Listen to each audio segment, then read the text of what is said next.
Serial मन सुंदर अब एक ऐसे मोड़ पर पहुंच चुका है जहां रिश्तों की परतें एक एक कर खुल रही हैं और हर परत के नीचे छिपा है दर्द, गुस्सा और पुराना हिसाब। मंदिर की शांत सीढ़ियों पर बैठी जूही अपनी तकलीफों को शब्दों में बदल रही थी। उसके सामने बैठी थी कावेरी आया, यानी रूही, जो हमेशा की तरह उसकी बातों को ममता से सुन रही थी। वहां एक सुकून था, लेकिन किसे पता था कि यह सुकून बस तूफान से पहले की शांति है।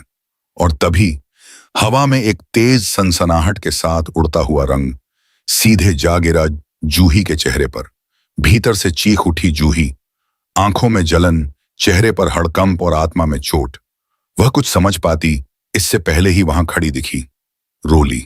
उसका चेहरा क्रोध से तमतमाया हुआ था, आंखें खून की तरह लाल, मानो कोई जंग के मैदान में उतर आई हो।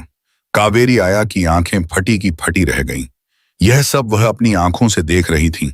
उनकी बहन जूही अपमानित, और सामने खड़ी थी रोली, जो अब सारी सीमाएं पार कर चुकी थी।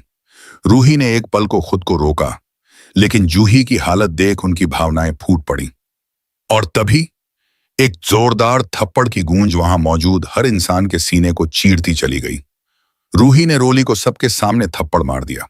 हर कोई सन्न रह गया। रोली एक पल को तो थम गई, फिर उसकी गर्दन तिरछी हुई, आंखें और भी गहरी हो गईं, और उसने अपने होंठ काटते हुए कहा, बुढ़िया, तुझे क्या लगा तू मुझे यूं सबके सामने थप्पड़ मारेगी और मैं चुप रहूंगी? उसका हाथ उठता है, गुस्से में कांपते हुए रूही की ओर, लेकिन तभी जूही आगे आ जाती है और उसका हाथ कसकर पकड़ लेती है। रोली, उसकी आवाज में अब भी कांप था, तुम इतनी गिर जाओगी ये नहीं सोचा था।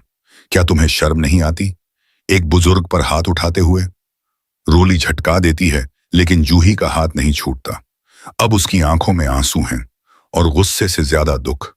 इस पूरे दृश्य को देखकर अब सबकी आंखें नम हैं, लेकिन एक सवाल हवा में तैर रहा है, क्या रोली इस थप्पड़ को यूं ही जाने देगी?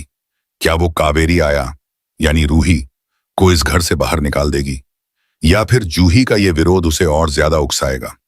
इस थप्पड़ की गूंज अब घर के हर कोने तक पहुंच चुकी है, और आने वाले एपिसोड में यह थप्पड़ रिश्तों की दीवारों में दरारें ला सकता है। क्या होगा जब रोहित को इस पूरे वाकये की सच्चाई पता चलेगी? क्या वो अपनी बहनों के बीच खड़ा होगा या किसी एक का पक्ष लेगा? देखते रहिए मन सुंदर, क्योंकि ये कहानी अब सीधी नहीं, बहुत उलझ चुकी है। और हाँ, जाते जाते चैनल को सब्सक्राइब करना ना भूलें।